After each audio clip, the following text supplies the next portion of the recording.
يونس محمود بكى بعد خسارة العراق ورد على تصريح البليهي. كلامي ليونس محمود، في السعودية لازم توقف على رجولك احتراما للسعودية. بعد الاشتباكات الكبيرة اللي حصلت أثناء الماتش، وجه المدافع السعودي علي البليهي رسالة حادة ليونس محمود أسطورة كرة القدم العراقية، وقال له قف على قدميك قبل التحدث عن السعودية، وترى ما حد يعرفك إلا لما جيت تلعب عندنا في السعودية. بعد فوز منتخب السعودية على نظيره العراقي امبارح في بطولة خليجي 26.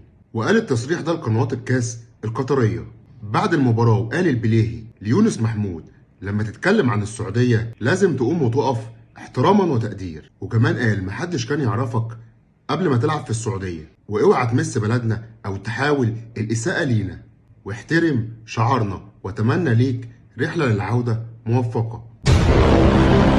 والبليه ما سكتش على كده، وقال له بعد ما تروح بلدك العراق هبعت لك التيشيرت بتاعي تعلقه في بيتك عشان تفضل فاكرني وتبطل كلام عن السعودية.